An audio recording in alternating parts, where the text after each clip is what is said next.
สนุมแพ็คหนึ่งมาต้อนทั้งเพิ่นพี่น้องเอ้ยเนาะนี่มาเยี่ยมมายามเพิ่นก็ถือว่ามาแต่ช่วงฝนบ่ตกพุ่นแหละพี่น้องเอ้ยเนาะแต่ว่ามารอบนี้ก็ถือว่าช่วงฝนตกเนาะ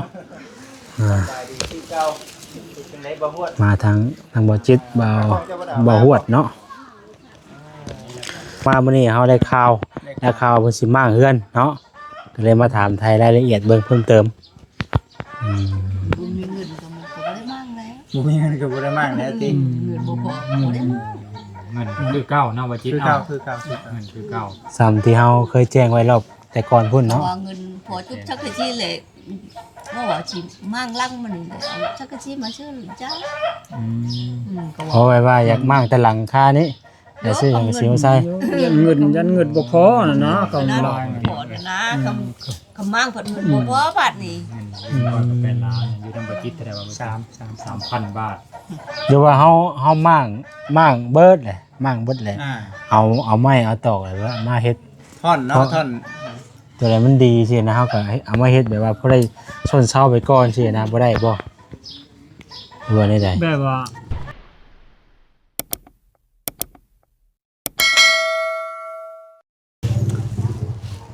เอาพี่น้อยเนาะบ้านเฮือนซานดังนี้เนาะหลายทาน FC จำชื่อกันได้อยู่บ่พี่น้อยเนาะเอากับทักทายสบายดีพ่อแม่พี่น้องเบิดสุขสู่คนเด้อพี่น้องเด้อพบพอกับซองบ่าวแซนเนาะบ้านเฮาอีกแล้วพี่น้องเอ้ยตอนบ่ายๆเนาะมื้อนี้ก็เดินทางมาทางบ้านดอนกองพี่น้องเอ้ยเนาะเมืองอัสสพรเขตสวรรณเขตพี่น้องเอ้ยก็พอดีว่ามื้อนี้เนาะได้เดินทางเข้ามาหาทางป่าของน้องบุญตาพี่น้องเอ้ยเนาะสบายดีว่าเจ็ดสบายดีโอ้ยสบายดีหาโมงนี่ไม่ก่อนก่อย บ่นี่ไม่บ่เด่นเบิ่งเอาขนมไปก็เด้อ ฮะ เอาขนมก่อนเด้อ เอาขนมไปบ่ ขนมพี่น้องเนาะพอดีแบ่งให้กับทางนั่นก็เล็กน้อยจะให้พี่น้องแล้ว จุดประสงค์ที่เฮาเข้ามามื้อนี้คือ จุดประสงค์เพราะว่าเห็นทั้งบ่พอสงข่าวมาว่าทั้งญาติพี่น้องทางป้าน้องบุญตาเพิ่นมีแผนการว่าอยากมั่งเพราะว่ามันบ่มีบนเช่าแล้วบนชนแล้วนะ เมื่อแรกก็คือชุดโหดแล้วเนาะในเงินเรื่องซานเพิ่น และเป็น เงิ กาน ร ป้าน้องบุญตาพี่น้องที่เฮาเคยมาแต่ก่อนเนาะแล้วก็ยังบ่มีงบดำเนินการต่อนะแบบว่ามีงบในจำนวนหนึงแต่ว่าเฮาสิเฮ็ดจังไดมันจังสิจัดแจงให้แบบว่ามั่งลงมาแล้วก็เฮ็ดปลุกให้เพิ่นพอได้อยู่ได้เช้าชนไปก่อนสินะ ตอนนี้งบก็ยังซ้ำเก่าเด้ มันสำคัญตั้งแต่เฮาแจ้งไว้แต่ก่อนเนาะ แม่ 8ล้านบ่ ไปร้านกับ 3,000 บาท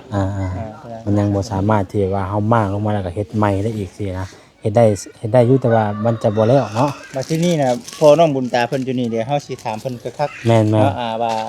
สามารถเฮ็ดแบบนี้ได้บ่ มี เฮ็ด แต่ แบบนี้ได้บ่ เป็นไปปรึกษากันเนาะ แม่น อ่า ๆไปสักพี่น้องเอ้ยเนาะ ขึ้นไปพี่น้องเอ้ย ไปนะพี่น้องเนาะทางบ่คิดใช้ได้ละเอียด ก็ถือว่าโดนได้พี่น้องเอ้ยเนาะเป็นเดือนได้เฮาบ่ได้เข้ามาเนาะเอาสบายดีเด้อพี่น้องเด้อเนาะสบายดีเบิดสุขคนอีกรอบนึงพี่น้องเอ้ยเสือนมเนาะเสือนมแพ็คหนึ่งมาต้อนทั้งเพิ่นพี่น้องเอ้ยเนาะนี่มาเยี่ยมมายามเพิ่นก็ถือว่ามาแต่ช่วงฝนบ่ตกพุ่นแหละพี่น้องเอ้ยเนาะแต่ว่ามารอบนี้ก็ถือว่าช่วงฝนตกเนาะมาทางบ่จิตบ่ฮวดเนาะไปขออนุญาตขึ้นทางเฮือนเพิ่นก่อนขนมมาต้อนเด้งลูกหลานได้ป่าเด้อเป็นแต่มื่นเนาะอันแป้นแล้วนี่กันเนาะฝนตกทุกหญ้านี่แหละ เลยสบายดีเด้อสบายดีสบายดีเด้อบ่ฮวดเด้อมาจิตคือว่าต้องกันพี่น้อยเนาะมื้อนี้ก็มาคุยโอลมกันเรื่องซานของทางอันป้าสุป้าของน้องบุญตาพี่น้องเอ้ยเนาะน้องบุญตาลืมถามตาเป็นล้าน ให้เราดิ เป็นลาน เป็น ร้านบ้านจุนี่ โอ้ใช้แล้วน้องบุญตา เอาไปส บุ วร ญ รค์ ตาพัดลูกผู้ อ๋อ นี้ ไปสวรรค์ ไปสวรรค์ เพิ่นบ่ได้อยู่บ้านแล้ว โอ้ยโทรศัพท์ตกน้ำเลยโทรศัพท์บ่มีเงินยืม โทรศัพท์ต้องนั่งไปไม่เซ็นไปนั่งได้ไหม เอาไปยัง บ่ บ่ ได้ นั่ง โทรศัพ เอา ท์ ด้วยกันอ่ะ บ่มีเงินแม่ก็บ่มีเงินซื้อแล้วแหละไป อ่ะอันนี้ของต้อนเด้อนี่เด้อก็คนไปนั่งข้างๆนั่นเลย อึ๊บยับอีกใกล้บ่อึ๊บใกล้กันเนาะ ตัวมันคือฮ้อนได้บัดนี้เนาะ ก็เตรียมแก้ มันฝนสิตกเฮาห้ามแล้วอีกได้นี่เนาะ ทำกับพอดีเลยแข่งผลน้ำเพื่อนแล้วเล่น เนาะไปสิได้เห็นภาพบรรยากาศนํกันเนาะขออนุญาตแก้เสื้อก่อนจ้ะพี่น้องเอ้ยเนาะ ต้องบุญตานะโทรศัพท์ตกน้ำนะไปหาเงินซื้อโทรศัพท์ โอ้ยเนี่ยนั่นแหละมันได้ว่ะจะได้โทรศัพท์นี่ อ๋อน้องบุญตาเพิ่นจะได้โทรศัพท์แล้วเพิ่นก็เลยไปเฮ็ดเวียกอยู่เฮ็ดเวียกหยังน่ะอยู่สวรรค์ โอ้ยไข่ก๋วยเตี๋ยว ขายเพอขายก๋วยเตี๋ยว ไข่ก๋วยเตี๋ยวแม่บอกกับแม่ก็ว่าแม่ก็บ่จัก เออ จักสิว่ามันเพิ่นว่าก๋วยเตี๋ยวก๋วยเตี๋ยวเนาะ วันใดก็ได้เนาะ ใช่ เออ แม่ก็บ่ไปนำ ป้าแล้วนอนเห็นบ่ นี่ว่าผมคนนอนน่ะ นอนอีกนิด คือนอนเลย นอนอยู่กี้นี่แหละเป็ด ดีเลย นอนอยู่ที่พยางแฟนเดียวเนี่ยมุงก็ดี เอาพยายามเป็นหนึ่ง พยาง อันนี้แม่น้องบุญตาแล้วก็พ่อน้องบุญตานี่ บ่ อ้าว อันแบบว่าลุง แบบลุงลุงบุญตา อันน้องผู้นี้ผู้นี้เป็นเอ้ยผู้นี้เป็น โอ้ น้อง โห อันนี้เอ้ยคอยนะนี่น้องคอย น้องล้านน่ะน้องล้าน เพื่อย ลุง เนาะ บุญตาอันนี้น้องคอยอันนี้นะเอ้ยคอย ไว้มาน้อง อ๋อ ล้าน เป็นคนกลาง คอยก็เป็นแม่มันไล่เดี๋ยวนั้นนี่เอ้ยไอ้น้อง อ๋อ อยู่ไม่เดียว แม่เดียว ใช่แล้วฉันเนาะ ไอ้น้องนี่แล้ว ให้น้องกันเนาะ น้อง กั กัน น เลยว่าให้ฟังด้วยอันที่ว่าน้องคนโทรมาติดต่อมาคอยว่าเพิ่นอยากม้างเนี่ยเราที่ไปที่มาเป็นสิม้างเพิ่นไม่ได้ว่ะแกงให้อายรู้จัก นี่เพลงการว่าแบบใดก็วาชิมาเนี่ย แล้วก็คือที่เฮามามื้อนี้เฮาได้ข่าวเพิ่นสิมาเฮือนเนาะก็เลยมาถามไทยรายละเอียดเบิ่งเพิ่มเติม บุญมีเงินก็มันก็ได้มากแล้ว บ่มีเงินก็บ่ได้มากแล้วติ เงินบ่พอบ่ได้มาก เงินคือเก้าเนาะว่าจิต คือ เอา เก่าคือเก่าคือเก่า เงินคือเก้า ซ้ำที่เฮาเคยแจ้งไว้รอบแต่ก่อนพุ่นเนาะ ว่าเงินพอจุ๊บชักกะชีเลยเมื่อว่าชิมั่งลั่งมันนี่เลยเอาชักกะชีมาชื่อจ้าก็ เพราะว่าอยากมั่งแต่หลังคานี้แต่ซื้อหยังก็สิมาใส่ ยันเงินบ่พอนะเนาะเขา นั่น ลาย พอนะคำมั่งเพิ่นเงินบ่พอบัดนี่ เงินก็เป็นล้านอยู่ทำบัจิตแต่ว่า3,000 บาท หรือว่าเฮามั่งเบิดเลยมั่งเบิดเลย เอาไม้เอาตอกอะไรว่ามาเฮ็ด ท่อนเนาะท่อน ตัวไหนมันดีสินะเฮาก็เอามาเฮ็ดแบบว่าบ่ได้ชนเช้าไปก่อนสินะบ่ได้บ่หรือว่าได้ใด แบบว่า มากมืดนี่บ่ ชัวร์มากบ่เลยแหละเฮาเฮ็ดไม้ดีกว่าสินะ เป็นหลังน้อย เฮ็ดหลังน้อยๆสินะเฮ็ดหลังน้อยเพราะได้ให้มันดีกว่านี้สินะ ดีแล้วถูกมั่ง เจ้ามาขึ้นเบิ่งซีเดียซื้อสังกะสีมาใช้เฮือนนี่เบิดหลายเติบเด้ ก็มุงมืดนี่เชื่อมืดลายเติมนั่นแล้ว ๆกว้างเนาะ3 แล้ว ใหญ่ เฮ็ดน้อยนี่ประมาณ4-6เมตรก็เฮ็ด เนาะก็ประมาณจักเม็ดแต่เนาะประมาณสมมุติว่าประมาณ5คูณเอาให้พอได้อยู่ก่อนเนาะ ใช้เพิ่นไม่เท่าคู่นี่เท่าไหร่ก็ 5คูณ6ก่อนนะ คุณ6บ่ 5คูณ6หรือว่า5คูณ7ก็ได้ 7เนาะก็โอเคอยู่เนาะ เอาอยู่เอาพอได้อยู่เนาะ มัน5ขูด7นี่มันสิเป็นแบบหยาวเด้ก็บ่แม่น 6คูณ7บ่ 6 6คูณ7 กระชากก็6ขูด7กระชากก็5คูณ6เก็บ มันเป็นพอดีอันนั้น มันบ่แวกเกินไป มันบ่แวกมันบ่ยาวมันชมโคนกัน ให้มันดืนกันแล้วมัน ลำแมต นี่เนาะสมมุติว่าผมยาว7ผมกว้าง6 ได้ มันจะบ่ยาวขนาดเนาะ แม่มันนี่เป็นท้องตลาดนะมัน บ่คิดว่าน่าจะได้อยู่แต่ให้ขึ้นเบิ่งเป็น แต่ว่าเรื่องงมเฮาก็ยังบ่ฮู้ว่าสิเฮ็ดไปได้ซำใดเนาะแต่ว่าเฮาก็เฮ็ดไปตามงบมันแหละพี่น้องเนาะไล่ทำไรก็เฮ็ดไปซำนั้น ไปก่อนติ ให้ไปก่อนเฮาก็ แล้วก็ขอแจ้งมาเงินอยู่ในซุมเฮาหมดเด้อบ่ได้ฝากไว้นำเพิ่นนะเงินซุมเฮาว่ากันถ้าฝากไว้นำเพิ่นน่ะมันแห้งบ่มีมันแห้งหมดไปจนให้เพิ่นซื้อกันโน่มาพิษซื้อมาพิษซะ แม่น เอาไปมารถแห้งหมดไปแล้วบ่ได้พี่ยังซ้ำนะก็เลยว่าเงินละทุกกีบทุกบาทอยู่ในซุมเฮาหมดเด้อ บัตรมากนี่ได้จ้ะเฮามากนี่เฮาสิได้จ้างบ่หรือว่าได้ใด ก็มันได้จ้างนั่นแหละจ้างมากจ้างเฮ็ดนี่ บ่จัง มันบ้านนี่เฮ็ดนะแบบว่าหวานนั่นหวานนี่มันบ่มีผู้มาเฮ็ดนํไอ้น้องก็เท่านี้แหละเนี่ยตาเฮ็ดนี่เท่านี้ เท่านี้บ่ เท่านี้ไอ้น้อง ได้ ก็คือว่าเฮาวาน ก็บ่มีพ่นนะ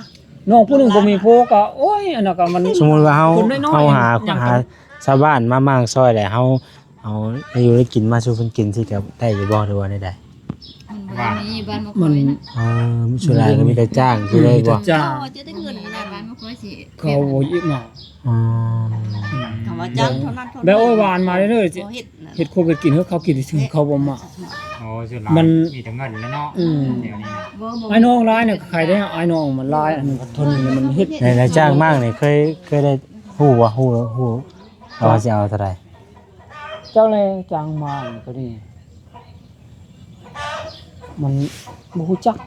ว่าคุณเคยจ้างมา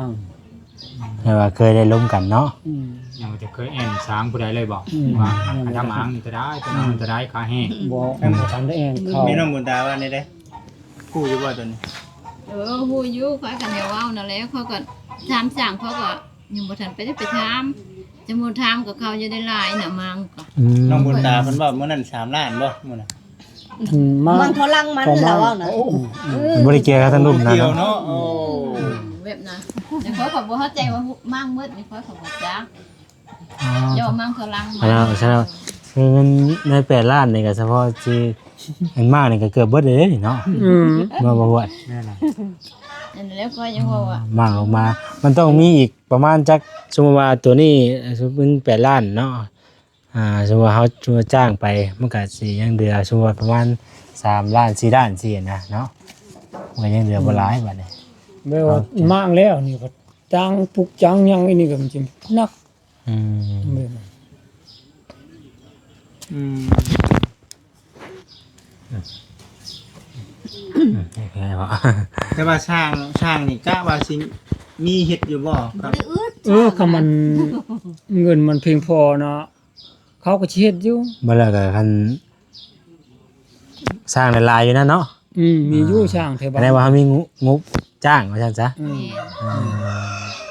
แสดงว่า มันค่านั้นตัวนี้ บริวารเนาะแถวนี้เนาะ มัน วันแล้วลูกหวาน ตะกี้น่ะมันมีคนหวานนะหวาน มันสมัยใหม่เลยเนาะ ไม่ไหม้เลยเขาบ่มาเดี๋ยวนี้หวาน เนาะ เขาไอ้น้องลากอ่ะโอ้ยไอ้น้องเฮ็ดนี่ก็พอได้อยู่อันนี้น่ะมีแต่ผู้หญิงนี่ไอ้น้องก็เท่านี้ ผู้ชาย มันบ่ ผู้เดี มี ยว ผู้ชายผู้ ลูกแม่ไว้นะตอนนี้ นี่บ่มีคนก็บ่จ้างนั่นแล้วค่อยมาบ่เฮ็ดบ่ได้ ลูกหลานก็บ่มีค่อยก็ทอดลูกชายผู้เดียวนะค่อย โซนบ้านดอนกองน่ะบ่ค่อยมีแล้วหวานเนาะ บ่ โซ มี น พอ บ้านเด็ มี กบ้านดึงบ้าน อืม จอมหาดอย่างโซนแต่พุ่นล่ะเขายังว่าเนาะคือเก่าได้ อันนี้บ่มี เฮินบ่มังเฮินบ่นี่ว่า ฮะอีกตามบางอันคุ้มเหรอบ างครอบครัวเนาะ บางครอบครัวอันนี้พอครอบครัวมันเท่านี้มันบ่มีผู้ช่วยเขาเฮ็ดดอนนั้นดอนนี้เนี่ยมันบ่มีผู้เฮ็ดนำเลยเขาก็บ่มานะครอบครัวไอ้น้องคอยนี่นะ เขากะว่าเขาจะมาก็เฉพาะเขาบ่มาบ่หลายคนดอก เขามาแล้วก็ แม่นจ้านี่ล่ะ คือในความคิดของบ่จิตน่ะถ้ามั่งไปแล้วเนาะมั่งไปแล้วแหละไม่อันใดที่ว่าเฮ็ดได้ก็คือเก็บเฮ็ดไปเลยหั่นนะสามารถเอาไม้เก่าเฮ็ดได้ก็ได้ล่ะบ่ซั่น ก็ต้องทาง คือ ตัว มัน นี้ ค ก่อง น เป็นแบบนี้นะ เอ ไอ้ อ เนี่ยว่าเรา เป็ ได้ น ได้ เป็น เนาะ ยังนี่สิได้อยู่เนาะอันเดี๋ยวเฮ็ดนี่แหละ เป็น เอา พื้ เก่าน ดีๆแล้ว อ่า จัง อัน เอา หืน ได้ ชามห้องเลยเฮ้ยชามห้องเนี่ยค่อยเว้าน่ะ เออ มัน ชา ช่อง อัน ห้อง นี้ ก็บ่ อันนี้ เป็น ชามห้องเอ็ดช่องห้องแล้วบ่ได้อันนี้ บ่ง่ายกันมากลงมาเลยเฮ็ดน้อยใหญ่ก็ตามแต่คอยมันได้3ใช่บ่ ได้ชาม สมมุติว่า6คูณ7นี่ก็ต้องให้ได้3ห้อง แม่น โยกคำว่าอัน เฮาก็ต้องย่อให้มันได้3จัง แต่ ได๋ ว่าย่อเฮาน้อยแต่ชื่อนะ น้อยแต่ว่าให้ได้3ห้องคือเก่า แม่น หมายมันลด3เนาะ บ่มัน บ่ รู้ ให้ล จั ด ก ห้องซะบ่ได้ก็ มัน สิน้อยสิใหญ่ให้ได้3ห้องคือเก่า คือเก่า เพิ่นอยู่ในนั้นเนาะ บ่อนเก่าเฮ็ดจำ ไม่ เก่า เก่าเลย ก็ไม่เก่าน่ะเฮ็ด ถ้าไม่น่ะบ่เป็นหยัง ก็ไม่อะไรก็ไม่หมดเลยเฮ็ดได้ แทนเก่าก็บ่ได้ไม่ แทนเก่าแบบ เนี่ยตานายเนาะดอกก็ปลูกดอกเก่าก็บ่ได้ โอ้ ก็ไม่ ก็บ่ชำเก่าเขาใหญ่กว่าเก่าหลายเพิ่มเช้าขึ้นได้น่ะ เคยเฮ็ดสาม ลื่นเลยได้ ห้องอยู่หั่น ถ้าลื่นน่ะได้เนาะ ลื่นน่ะได้เฮ็ด ลงน่ะบ่ คำ ได้ ชามห้องเฮ็ด4ห้องเลยได้คำชามห้องเฮ็ดช่องน่ะบ่ได้ โอ้ ลื่นเลยได้น่ะบ้านนี่น่ะเคยถือชลานั่น บ้า น่ะ นเพิ่นเคยถือแบบนั้นแบบ เออ ปกติดอกตัวนี้ผมเชื่อพี่น้องเอ้ยเนาะแต่ว่าก็ไม้เครื่องเก่าเฮานี่ก็คือสิใช้ได้หลายอย่างตึกอยู่ดอกไป สิ เนาะ ใช้ได้ ดอก คันสิบ่ได้แล้วก็โทรแปรมันนี่แหละ อืม มันเนี่ยมันดอก มองวางอันมีแปลนใช่ไหมบอก น้องๆแปรนใช้ มัน น้ำ บ่ ตัว อยาก นั้น ขึ้น นะ สภาพตอนเวลาฝนตกแห้งๆเนาะ ฝนตกนี่ป้าส้นเขาเลยเนาะ โทรเพิ่นแล้วชนอยู่นี่ ลูกน่ะอยู่แต่มุตะลุมตะลางเลยลูก บ่แม่นน้ำตกพุ่นได้เนาะตาลงมาเลยเนาะ อยู่เฮินอยู่ก็จะไปจะแจ้ง ตัวไปตัวเล่า ร้านก็แล้วมันจนบ่เห็นมันมามันไป จะไป มันบ่มามันบ่ได้ใช้หยังนะร้านน่ะก็มันบ่เป็นตาใช้มาเลยเนี่ยตาเห็นนั่นแหละชั้นหื่นกันนั่นนี่นั่นแหละ ก็คือกับอ้อมนำลูก อ นี่ ย่าง แหละ ตะคอยนี่คอยก็อยู่ในลูกน้ำเว้เนาะก็เฮ็ดได้ บ่ตีดอกครอบครัวไผลาวตัวนี้ แม่ ก็ น เฮาก็เข้าใจอยู่ตัวนี้นะพี่น้องเอ้ยเนาะญาติพี่น้องซอยก็ซอยซ้ำทีแนวเฮาซอยได้นี่แหละ ฉันเจ้าสิเฮาซอยได้เนาะ แต่ว่าตัวที่เรื่องไม้เรื่องตอกเฮานี่แหละพี่น้องเอ้ยเนาะมั่งลงมาคันว่าให้สร้างเฮ็ดก็ให้เพิ่นเฮ็ดไป อันใดบ่ได้เฮาก็ทิมอันใดได้เฮาก็มาใช้แบบนี้หันนะ แม่น อันนี้คือในเรื่องความคิดของทางเฮาเองเนาะ แม่น แม่น บัดนี้คือหลักๆเลยนี่คือเฮาต้องให้ฮู้แบบว่าค่ามั่งกับอันน่ะค่าสร้างเฮ็ดบัดนี้เนาะจ้างมั่งจ้างเฮ็ดแล้วบัด แม่น ตัวนี้แหละคือสำคัญเนาะ แม่นแหละ อ่า ตัวจ้างเฮ็ดจ้างมากนี่แหละ ถ้าเฮา สร้างนี่บ่พ เอา อ ลง แล้วบ่ไปว่าเนาะ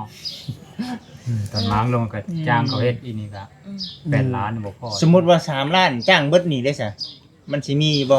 มากนี่บ่ได้เฮ็ดจ้างแบบใด จ้างมั่งนี่ จ้างมาก จะ ช่าง ปุ๊กนะ บ่จ้างแต่ บ่ มั่ง จ้างมากเชื่อ มางลง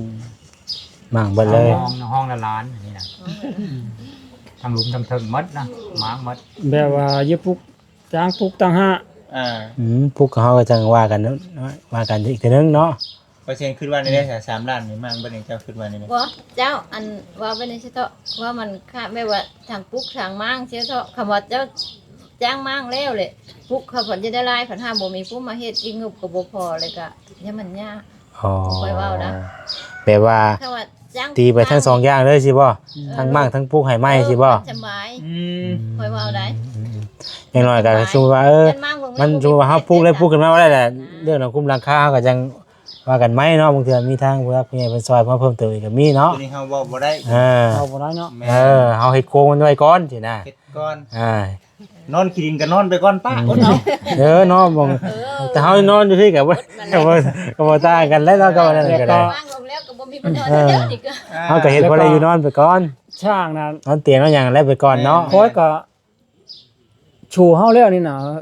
เขามาประมูลเบิ่งน่ะ ว่าในได เขาจักคอย เพิ่นเคยเว้ารวมหรือบ่ทั้งบ้านทั้ง คอยว่าน่ะคือว่าโลมนั่นแหล้วขอเจ้าสิเว้า มี นั่น แต่ น่ะ เขาเว้าโหลมเลยนะ เขาเดี๋ยวคอยถามว่าเฮ้อสิเฮาคือมา เวลามาแล้วก็เฮ็ดเลยเนาะ แล้วเขาโทรมาเจ้าหากระทุกกระเทินบ่ทันเนาะเนี่ย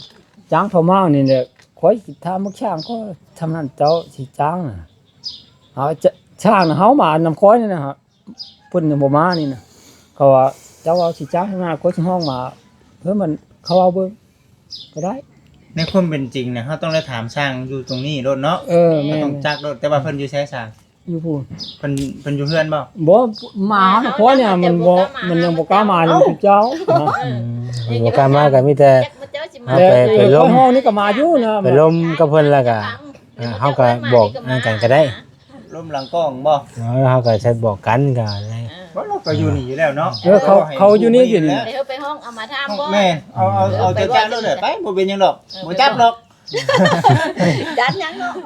ไป บ่ บ่ ย้าย เรา นั่น เนาะ แต่ว่าบ่กล้ามานะเจ้ายังไม่ต้องการ เบรกก่อนซั่นน่ะ เบรกก่อนก็ได้พี่น้องเอ้ยเนาะจักหน่อยถ้าสร้างมาก่อน แม่ อ่า สร้างเข้ามาเลยได้พี่น้องเอ้ยไปมา ออกมาแล้วบ่บัดนี้ ขึ้นมา ขึ้นมาร่วมกันกัน น้ำก็อยู่ลังเนาะบ่ มาขึ้นมา บ่เป็นหยังบ่เป็นหยังเนาะ ให้ดอกอากาศมันนั่นอยู่ บ่เป็นหยัง มาให้เพิ่นมาพี่ก็ได้ให้เพิ่นสิสร้างเพิ่น อ้าวสบายดีเด้อสร้างเด้อสบายดี เดี๋ยวให้เดี๋ยวหน้าบ่ได้บาดนี้เนาะพร้อมแล้วนะสร้างกันเนาะ สร้างพร้อมกันเลยนะ สร้างมาพร้อมเลยนะ เออ พร้อมมังพร้อมเฮ็ดแล้ เอ ว อ พอแล้วให้แล้วหน้ามาแล้วเด้ แล้วมันทำบ่แล้วเว้าบ่แล้วนั่นแหละก็เจ้าเตรียมหมาเฮามาแล้ว ตอนนี้มาตกลงกันว่าเพิ่นทั้งมังทั้งเฮ็ดให้ไหมแล้วเลยนี่ก็ได้ค่าสร้าง เพิ่นทำตอบเพิ่นเวิร์ก คือมั่ง เฮ็ดน้อยๆนะเฮ็ด อะไร น้อย ก็6คูณ7กันมาอันน่ะเฮ็ดนะ เป็นหมื่นน่ะนะ เดี๋ยวเอาไม้ตัวเก่านี่ละ ไม่ตัวเก่าอันไหนมันได้เนาะบ่ฮู้เนาะ ตัวใดมันได้ก็เอาไม้ตัวเก่านี่ละไอ้สร้างตัวเมินเบิ่งสิซื้อตัวใดเพิ่มอีกกะจะได้ซื้อตัวใดเพิ่มอีกแต่ว่าบ่ได้เฮ็ดใหญ่ คือมันฮักมันผีอยู่มางนี่ตอนมา อ้าวอันใดฮักกับป้าเพิ่นก็ไปตี มูลบดโยกเนาะ บ่แม่นว่าบ่ว่ามันฮักอันใดฮักอันยังกับป้าเลยนี่นะ เลือกเบิ่งแต่ใดมันได้ก็ มัน เอาไป สิเปมันแหละมันจุนักโลดสิฮักน่ะลายน่ะ เอาแบบนี้ซะตัวเรื่องฮักเพนี่เฮาบ่คิดเห็นอยู่แล้ว มีแต่ว่าตัวใดฮักก็คืออันน่ะบอกกับทางทีมงานนั่นแหละอันใดเฮาชื่อใดฮักก็มันมีขายก็ชื่อเนาะ มางเบิ่งพุ่นแหละจังซี่นะจ๊ะเนาะ ตัวใดเชตัวใดบ่เช ว่ามันตัวใดเช แต่ใดมันได้หรือบ่ได้เนาะ อันใดได้ก็เอาอันใดบ่ได้ มันเว้าก้อนมันสิบ่ได้เนาะมันบ่เห็น ตอนที่ว่าก้อนมัน นั่นเธอเนาะมันบ่ได้ดอกได้หยังกับมันฮักหามันฮักมันผีก็มี ยาก เฮ้ยมันบ่ได้ดอก บางเพื่อนบ่ให้ฮักนี่ยากเลยเนาะ แม่ บ่เฮ็ดพุ่นเลย มีแต่จุดประสงค์มื้อนี้ก็คือว่าอยากพูดคือว่าเฮาเอามั่งแล้วก็แบบว่าเฮ็ดอยู่ในขณะนี้นะสร้างคิดว่าอยู่ในเป็นเท่าใด 7 แม่นบ่แซ่ เฮ็ดน้อยๆแต่ว่าตามห้องคือเดียวเพิ่นเนาะนะ 6 7 ได้3ห้อง 3ห้องคือ เฮ็ดพอจะได้อยู่ ไม้ เพิ่น เก่า นะ เด้ไม้เก่าเฮ็ด แล้วมันยาววัดบ่มันยาวก็ย่อกับพี่อีก เก่า เพิ่นอยู่แบบบ่ได้หลายคนเด้ เฮาก็พอแล้วเอา 5คูณ6ก็ว่านั่นก็ได้เออ เอา คนจิตก็ได้เนาะ บ่เป็นซองซะเผื่อไว้ แต่ก็สนราคาอีก เอาเนาะ เอาเป็น2ถ้า6คูณ7ราคานี้นี่ว่าสิเพิ่มให้บ่ นี่ว่าสิเพิ่มอัน6คูณ7อัน เอาไม้ก็ไม้ ขนาดเพิ่นซื้อ แม่ มางนี่ลายนี่ได้กู กำลังขึ้นได้จน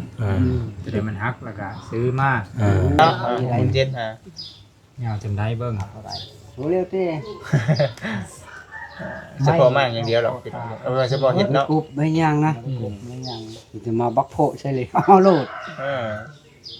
คันว่าปันละมุสิเฮ็ดน้ำพอได้เฮ็ดผู้ใดบ่ได้ โอ้ยมึงเฮ็ดโลดเลยบ่บ่ได้ เป็นได้มากเลยเขาเลยเอ้ยต้องพอเฮ็ด สปอร์เฮ็ดเนาะ10 ล้าน มัน 6คูณ7เนาะคือแล้วไปเลยเนาะ ก็ได้ฮักมันได้เฮ็ด อุปกรณ์เฮาชื่อเองบัดบางสิ่งบางอย่างเนาะ แม่น เสีย นะ โอ้ยัง สร้าง10 ล้านเนาะ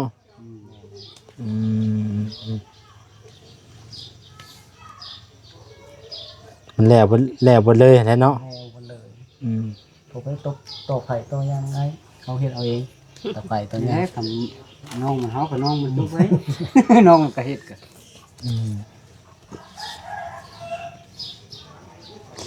ล้าน ได้เอาไว้ มาแล้วแหละบ่มีประสบการณ์ต้องซุ่มเจ้าแล้วไปเฮ็ด ว่าผมกินนี่ติ 10 ล้านเด้อพี่น้องทางสร้างเพิ่นว่าผมกินนี่นะ เฉพาะค่าสร้างเดือนกะ ค่าเฮ็ดเนาะ ค่าเฮ็ดได้บ่เสีย ค่าเฮ็ดและ ล้านเพิ่นสิ อุ เอา ปกรณ์เฮาก็มา 6คูณ7บ่ความกว้างความยาวของเฮือนก็ได้มางลงให้มันน้อยๆกว่านี้ 10 ล้านก็ถือว่านักอยู่ได้บ่เสียเด้ สุ่มเจ้าได้ ถ้ารวมทั้งมั่งพร้อมได้10ล้าน จักขันบ้างค่อยบ่มาค่อยบ่รับคนค่อยจะ เอาเฮ็ดนี่นั่นอยู่เนาะรับอยู่เนาะ รับอยู่ขัน แล้ว บ้า ก็ ง เขาจ้างเท่าได้ใส่เปอร์เซ็นต์นั่นน่ะ เขาบอกกล้าเสี่ยง 6 คูณนั่นน่ะนะ มันก็บ่คือกัน คือกัน เฮาก็ว่าบ่ได้มันบ่คือกันนะแต่ละ แต่ละที่มันคือกันเนาะ ขอรับบัตรนี่สิได้ขอรับบัตรกันว่าเฮ็ด ว่ากัน ทางบ่พูดว่าได้บ่พูด ว่านี่บ่มีประสบการณ์เรื่องนี้พอดีมีแต่สุ่มเจ้าหลักๆก็ได้สุ่มเจ้าไปเฮ็ดให้ผู้นั้นผู้นี้เป็นเวลาเคสแล้วเด็กเพราะนั้นยังบ่มีประสบการณ์เลยเรื่องเฮ็ดให้ผู้นั้นผู้นี้บ่มันนะความคิดเห็นก็เลยบ่ค่อยมีในเรื่องนี้เรื่องราคาแพงบ่หรือบ่แพง ก็โดนได้บ่แสนพี่น้องนะบ่ได้เฮ็ดเฮือนเลยโดนพอสมควรแหละจนลืมแล้วบัดนี้จนลืมประมวลแล้วบัดนี้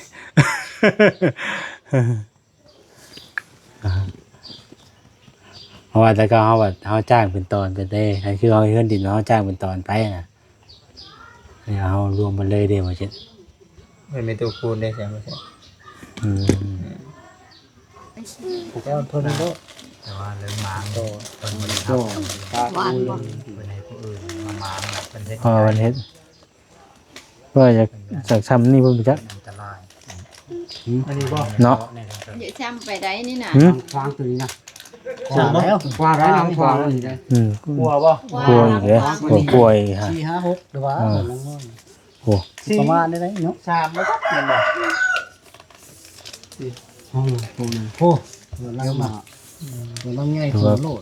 คือว่า 4 5 6 จะอายุ10 ล้านจะแต่ว่า เอา5บ่ใช่บ่ใช่ หึ 5 เมตรจะยาวจะได้ หาคุณ6ก็ได้ กัน5 เมตรซ้ำว่าตัวนี้หาห้องนั้น2ห้องตัวนี้หรือว่ากว่าบ่ซ้ำในบ่ สิช้ำอยู่ดอกเนาะ คือบ่ได้ไปสิลุดเต เอาหาคุณ6ก็ได้แต่ว่านี่ครับ กว้างถึงได้4เมตร หาคุณ6ก็ได้ ดอกเช้าตัว หาคุณ6ก็งามอยู่ คุณ6น้อง หา6ก็งามอยู่ คุณ6คนก็สิลดราคา ดูหลังคาลงอีก ถ้าหากคุณ6ได้ซะ 8 ล้านไป 8ล้านนี่ หา6ก็8 ล้าน เฮ็ด ล เนาะ ดลงมาอีกเด้ จ้างค่ามากอีกบัดนี้ครับ มันก็ลดไปตามเม็ดนั่นแหละเนาะ มาก อ่า ๆเข้าบ้านลูกคือจะหมูเรา คือบัดนี้สิได้เปลี่ยน เขาก็ถามให้ฮู้แล้วคุมราคาไว้เนาะเพื่อว่าท่านใดเพิ่นคิดเห็นเพิ่นอยากเพิ่มเติมเนาะอยากซอยเพิ่มเติมเฮาก็จังมาอบรมกับเพิ่นโลดบัดนี้นะเพราะว่าเฮาฮู้เลยเด้ว่าแต่ละอย่างแต่ละแนวน่ะเฮาก็ฮู้แล้วสินะ ราคา เราคุมราคาเฮาฮู้เลยเด้บางเทื่อเพิ่นมีเพิ่นถามมาว่าตอนนั้นตอนนี้ว่าบ่ฮู้จักว่าจักสิได้หลายบาทเด้ บ่ฮู้เราคุมราคา อันนี้นี่เฮือนนี่จักเม็ดก็เฮือนอันนี้เดี๋ยวนี้แล้วนะ ก็ 9คูณเท่าไหร่ก็ แม่นเก้าขุดเก้าหรือบ่นี่นะ อ๋อ 9คูณ9ดิ9คูณ9แต่ว่าค่าสร้างเฮ็ดนี่ยังบ่ทันได้สร้างมากนี่ยังบ่ทันได้มีพี่น้องเนาะเพิ่นยังบ่รับเฮ็ดเพิ่นยังบ่รับมากนะว่าได้ก็ได้เนาะแล้วก็บ่ฮู้อีกเนาะว่าค่าสร้างมากนี่ทั้งสร้างเพิ่นสิเอานำเท่าใดค่ามากเนาะ ต่อมานี่ทางสร้างเพิ่นยังบ่รับเนาะแต่ว่าเรื่องค่าสร้างตัวเฮ็ดใหม่นี่ฮู้แล้วเนาะคันมันว่า6คูณ7น่ะ10 ล้านเนาะสมมุติว่า5คูณ6น่ะ85คูณ6น่ะ8ล้านพี่น้องอันนี้คือราคาปลูกขึ้นใหม่พี่น้องแต่ว่าเรื่องมากนี่เพิ่นยังบ่ทันได้รับเนาะเพราะว่าเพิ่นย่านเพิ่นว่าพี่น้องเอ้ย ย่านมันฮัก มันมีความเสี่ยงเพราะฉะนั้นนะแต่เฮาสิหาละวันชาวบ้านมาว่างซอยก็ย่านบ่มีผู้มาเพราะฉะนั้นนะก็เลยยังพากันคิดหนักอยู่ตอนนี้เนาะเพราะว่า ยังคิดหนักอยู่ว่าสิพากันเฮ็ดจังไดตอนนี้เนาะมีแต่เฮาจังคอยปรึกษากันอีกหลังไม้อีกเนาะคือตอนนี้มันยังเพื่อสิปรึกษากันได้ก็เพื่อสิตกลงกันได้มันก็ใช้เวลาเติบพี่น้องเนาะต้องหาวิธีต้องรวมกันอีกแต่ว่าเฮาอยากเขาว่าจ้างได้ก็คือจ้างได้3 ล้านเนาะเรื่องค่ามากนะ เรื่องงบตัวที่ว่าเฮา เฮ็ดบ่ซั่นนี่ล่ะพากันบ่เฮ็ดนี่ก็ดี อ่า กันน้อยคน ประมาณนั้นพี่น้องเอ้ย มันไปซ่อนโง่เพิ่นหลายคนเนาะ เรื่องกันหลายๆคน ได้ก็ต้องได้เฮ็ดหลายคนก็เฮ็ดมาก ประมาณนั้นแหละ ความ พี่ เฮ็ด น้องเอ้ย 3-4คนก็ได้เฮ็ด เฮ็ด มาก นี่ บ่ได้ เสร็จแล้วเนาะ คือสิประมาณนั้นแหละพี่น้องเอ้ยเดี๋ยวจังว่ากันใหม่อีกเนาะเรื่องมั่งเรื่องหยังพี่น้องเอ้ยเพราะว่างบเฮาตอนนี้ก็ยังมี 8-90เนาะ ยังมีแบบว่าไงงบยังบ่นั่นนะท่านนี้ก็ได้ ตอนนี้มีอยู่10ล้าน วันนี้มากว่ามันเกิดยังกังวลหลายอย่างเนาะมันบ่พอเด้จ้ะแต่ว่าเฮาก็อบรมกันไว้พี่น้องเนาะเพื่อว่าให้หลายๆท่านเพิ่นหาผู้บางเทื่อเพิ่นอยากสดจากซอยผู้เล็กผู้น้อยมากก็พอได้เติมกันเนาะ บางเพิ่นในป่าแล้วก็ป่านอนคืน มาเฮือแล้วก็เอาผ้าตางมุ้งนอน ดินก็ขะก้อน เออน อนที่ดินก็ขะก้อนนอนที่นี่เลยตลอด เจ้าแน่พี่น้องสภาพเนาะ ใช่ว่าสิได้นอนชมบูรณ์อยู่แท้ เปียกเปิดแล้วเนาะบ่ได้ฝนตกนี่ก็ได้นี่นอนนี่ดอก บ่มีโดนเฮาเลยแหละ ปวกกับพวกปวกเนาะไปช่วยเลยนะ โอ้เจ้าพี่น้อง โอเคขอบใจหลาย ประมาณนั้นแหละพี่น้องเดี๋ยวจังอบรมกันอีกให้เพิ่นถามไทยทั้งปรึกษากันหลายๆคนก่อนเนาะพอเนาะ คือว่าได้ต้องบอกนะไว้แน่ได้เนาะ